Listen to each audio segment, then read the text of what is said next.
Nā te hinganga o Kahurangi Katerina te hei kōkō Mataira, I ara ake ai te urupaunamu, ka pēhea rā te Ataarangi haere ake nei.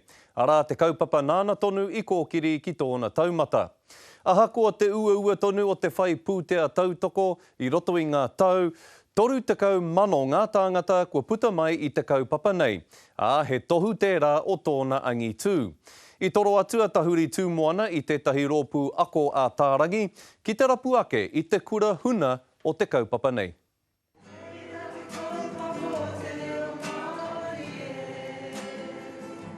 Ki te raki pai whenua o tāmaki makaurau kei te whakamahi e nei tauira I te rākau hei ako I te reo Maori.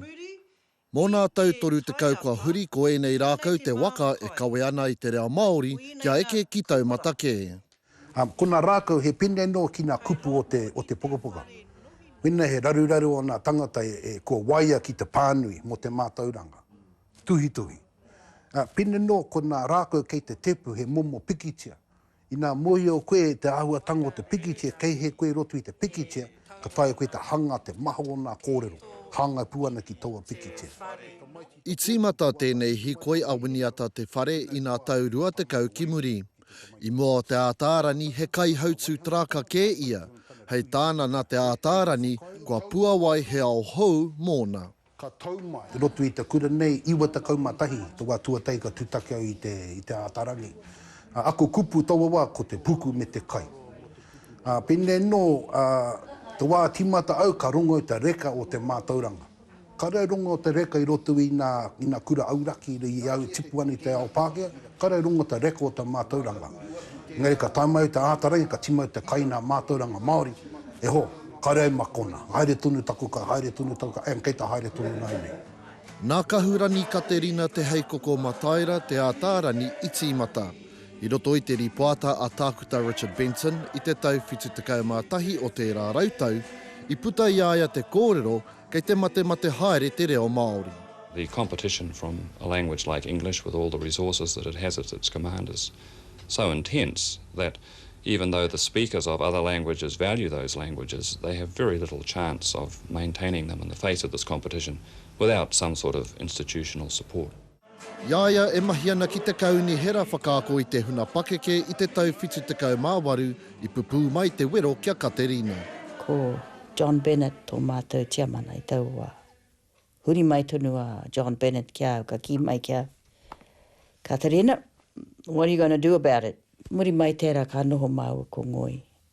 Ko hau tērā e whakamahi ana I aua rākau, kau e kwaia e mātakitaki mai ana. Tata tonu, ko tō te rā kātahi anō, ka toro mai wana ringa ki aua rākau rā. Ai, ka mōhiwa, kua rata te kuia nei. Iaia e ako ana I te reo whiti ki tā wāhi, ka tūpono ia ki te marautana o te ako reo, ma te ara mū. E noho mai ana te hapanihi nei. Tangata rahi tonu. Kātahi ka whakaatu mai I tana I mua iaia wana rākau. Ko tahi nohi o te rākau. Tana rākau me ki au. Kātahi ka whakaatu mai tana rākau I mua ia mātou, ka whakahua bo. Ne? Mātou kua tiru ki a mātou hea, te tika ngō tēnei mai. Ki mai anō, bo. Nā tētahi tīmata, bo. Ko mātou hoki ka whai atu, ne? Bo. Nera. Ko mohi o mātou ko ere te ingoa mo taua rākau rā. Nā tākuta Caleb Chitengo tēnei marau I waihana I te kura reo o New York. Ka horaina ki Aotearoa nei hei whakawhanake I te rautaki tuatahi ki te whakapakari I te reo Māori. Mai te tau 1982 neke atu I te 30 mano nā tauira kōrero Māori kua puta I te Ataarangi. Engari e hara I te whakaako I te reo Māori anake te whaina. Nā te Ataarangi ka taka mai he huano hei whakaki I etahi o nā whārua e noho wā te ana. Ko te āhuatanga anō nā te Ataarangi ka tūkaha taku wawa rungi te whenua, ka tū tangata Māori au. Te āhuatanga anō e kore taku marae muki I ngā hia ana he tangata chaki te pai ko karangahia. E pine te au atanga te maho o na marae ke te noho muke, kaore he kai kōrero, kaore he kai karanga. Pine no, kuna whānau Ataarangi ke te titiro ki ngā wā kainga, ko ai taki ana nā ahi kā. Kua pau te toru te kautau e ore tonu ana te Ataarangi, ā kua whakawhiti ke ki ahi tereiria. Engari e pūmau tonu ana ki tōna pūtakena mai kia kōrero hia te reo Maori. Mai tērā wā ki tēnei, e whakakeke tonu ana te kāwanatana ki te tautoko i te Ataarangi. Kei te marama pai te minita Maori a tākuta Peter Sharples, tētahi o nā hoa pūmau a Katerina Mataira ki tēnei āhuatana. It's been really hard because of those structures that they have to conform to. And just a bit here and a bit there. I mean, Parekura did it before, I'm doing it now. And we've been able to, even though this is a black budget time for the recession, we've got 1.5 million into Ataarangi from this year's budget. Katerina was always frustrated that Ataarangi was not properly resourced, and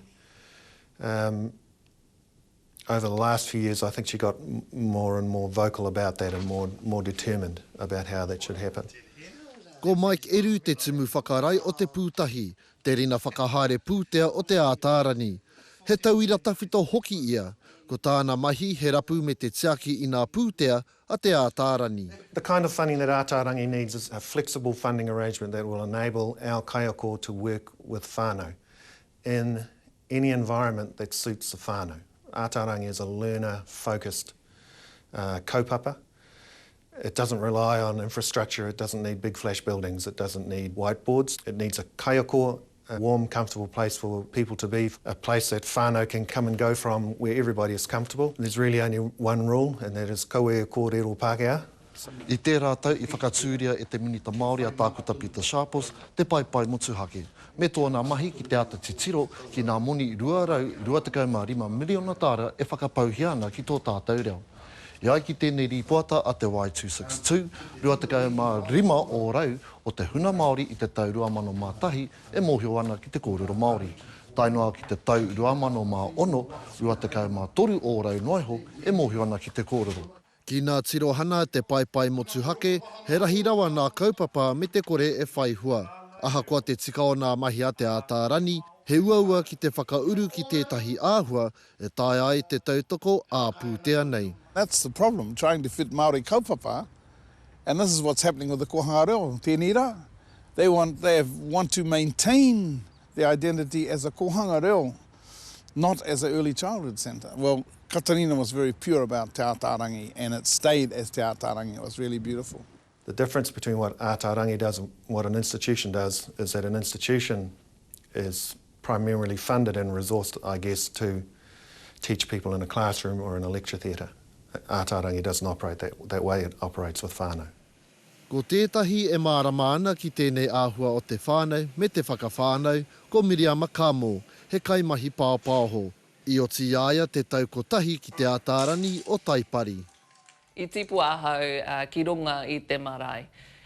Ka mōhio ahau ngā mahi o te marae. Engari, ko te reo, he hono ngā wairua. E iwa wiki e toi ana kia whānau mai te pēpi a Miriama, ko tōna hiahia kia tipu tōna pēpi ki roto I te reo Māori. My idea with this child is that she will be brought up bilingually. So she'll be able to speak English and Māori. And she will go to kohanga and kura kaupapa. And, you know, I want her to have it as a right and not have to get to where I got to, which is to be an adult and try and learn it. I want her to just grow up with it.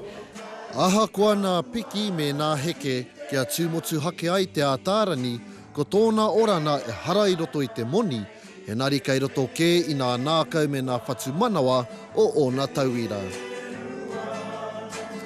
Hei a kōkō ake nei, tīmata ai te haereanga kaiako o te Ataarangi ki roto I ngā kāinga, whakaako ai I ngā whānau. Me te aha, ko ia tētahi o ngā whakahau I roto I te pūrongo a te paipai motuhake.